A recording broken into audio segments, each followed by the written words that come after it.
Você faz esse trabalho tão incrível aí, que é bastante inovador realmente, de conseguir adaptar notícias de qualquer área para que as crianças consigam consumir esse conteúdo.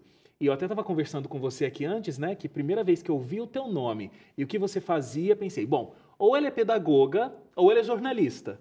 Nem uma coisa nem outra, a pessoa é administradora de empresas, formada pela Fundação Getúlio Vargas em São Paulo, e você saiu da faculdade e foi direto para o mercado de trabalho e mercado financeiro ainda por cima. Exatamente. Como é que foi esse início? Bom, essa trajetória, até eu chegar no mundo da educação, demorou 10 anos, na verdade. Uhum. Eu me formei em administração de empresas, como você disse, lá na GV, e era uma trajetória muito natural. A GV tem uma tradição muito grande em formar pessoas para o mercado financeiro. Então, eu acabei indo, né? Comecei a trabalhar durante a faculdade, já desde o segundo ano eu já trabalhava, fui contratada, tudo indo muito bem. E comecei a trabalhar no mercado financeiro, sendo promovida, etc. Ao longo dos anos, apesar de estar tudo ok, indo bem, fazendo um bom trabalho, eu comecei com algumas questões, alguns questionamentos sobre o que eu estava fazendo de fato para mudar, impactar a sociedade ao meu redor. E eu comecei a me questionar da seguinte forma. Eu pensei, bom, acho que para você encontrar a carreira da sua vida, né, você começa pelo que você é bom fazendo. Daí eu era boa no mercado financeiro. Aí depois você busca o que você gosta. Claro, você tem que gostar e ser bom. Mas também tem um fator de que você tem que buscar o que o mundo precisa, né? O que o mundo demanda. E aí eu comecei a me questionar, falei, será que o mundo precisa de mais um grande especialista em finanças? Acho que não. Temos vários. Acho que já está suficiente no mundo, mas eu acho que o mundo, o Brasil principalmente, precisava de pessoas colocando seus talentos em educação, serviços inovadores para mudar a vida e a forma como as crianças leem. E foi aí, nessa trajetória, que eu cheguei à conclusão de que era hora de mudar de carreira. E olha, a gente pode estar falando isso aqui, né, Daniele, e parecer que é um processo simples, mas eu imagino que não. Porque você estava no mercado financeiro, você teve uma formação de muita qualidade, conseguiu se inserir nesse mercado, você estava indo bem lá no seu trabalho, e aí você pediu demissão para fazer alguma coisa que você ainda não tinha muita certeza do que seria, mas você queria fazer a sua contribuição para o mundo. Difícil, né, tomar uma atitude como essa. Muita gente deve ter olhado para você e falou, bom, a Daniele realmente ficou doida. Enlouqueceu. Enlouqueceu completamente. Exato. Eu acho que parte dessa construção, né, desse processo, é você também se pacificar consigo mesmo, falar assim, se reconciliar com essa questão e falar, eu vou. É um processo que demanda coragem e também preparação. Você não se joga sem nenhuma preparação. Claro. Então, nesse sentido, eu passei alguns anos, né? Mesmo enquanto eu estava no mercado, né? Eu trabalhava, meu último cargo foi numa multinacional e eu já vinha pensando, já vinha pesquisando, já estava sendo com muito questionamento. Quando eu decidi mudar, e o que eu digo é saltar no vazio, né? A primeira impressão que tem é que você está pulando no vazio. Quando eu pulei no vazio, eu falei, bom, eu vou me preparar. E aí o meu caminho foi conversar com pessoas, conhecer pessoas do setor, estudar muito. Então foi essa trajetória. Você foi até os Estados Unidos, inclusive, né? Para fazer um treinamento, um curso. Eu fui para Harvard, conhecer o que estava sendo falado. Eu queria escutar o que as pessoas estavam falando sobre educação. Eu era uma nova entrante nesse setor e eu falei, bom, eu preciso conhecer. E eu acho que nesse momento isso é muito permeável, né? Então é muito bom você escutar de diversas fontes. Então tanto eu fiz isso, quanto eu fui escutar professores, diretores de escola, alunos, nesse processo de juntar ideias para até chegar o momento de formar a minha empresa. Mas olha, em 2013 você então fundou a startup Guten. Então você busca elaborar notícia com uma linguagem adaptada para o público infanto-juvenil. A tua faixa etária é de 8 a 12 anos. Por quê? Qual foi o gap que você encontrou aí para criar essa startup? Nesse processo de análise, a primeira coisa que eu, como administradora de empresas, eu fui olhar era o mercado, né? O mercado, uma demanda macro e analisar a demanda dos diretores de escola, professores e alunos. E aí eu fiz essa junção. No mercado, na parte macro, quando a gente olha para os indicadores de aprendizagem, né, dos alunos no Brasil com relação à competência leitora, a gente fica um pouco assustado, porque se a gente pegar dados da Prova Brasil, por exemplo, que é uma prova que abarca muito, que diz muito sobre o Brasil, né, a situação dos alunos no Brasil, 70% dos alunos no 9º ano saem com um nível considerado inadequado em competência leitora. 70%, quer dizer que só 30% conseguiram o mínimo, né, considerado o mínimo para ler. E leitura é uma competência básica, né, sobre a qual todas as outras disciplinas, claro, áreas de conhecimento vão se estabelecer. Então, eu falei, bom, no nível macro a gente tem um grande problema. E no nível micro, o que eu vi é que as escolas careciam de métodos e soluções inovadoras. Né? Há muito tempo a gente trabalha a leitura e os professores questionando muito, falando, poxa, como é que eu consigo engajar esse aluno a ler mais? Como é que eu consigo trazer elementos da vida deles também, para eles discutirem em sala de aula, contextualizar o aprendizado? Como é que eu consigo juntar o digital também, essa interatividade, de uma forma que seja benéfica, que não seja só entretenimento? Então, com essa junção aí dessa demanda macro e micro, que surge a Guten.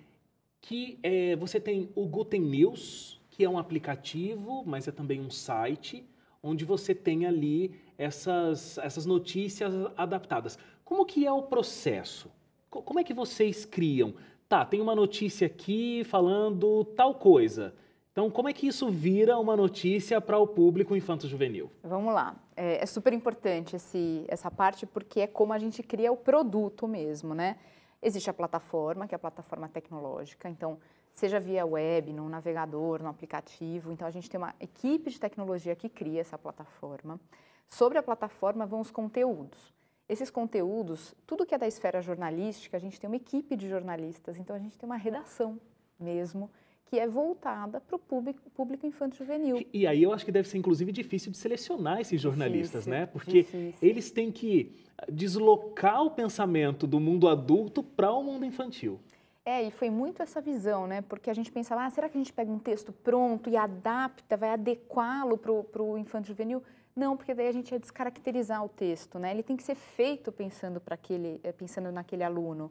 A gente trabalha com essa faixa, né? Até o pré-adolescente, hoje a gente está até 14 anos, né? Então, um aluno que tem uma abordagem diferente, ele vai ler com uma abordagem que às vezes tem que ser um pouco mais direta, o vocabulário tem que ser um pouco mais adequado para essa faixa etária, os temas têm que ser curados. Então, a gente decidiu ter uma equipe de redação dentro da Guten. Então, os jornalistas têm essa função.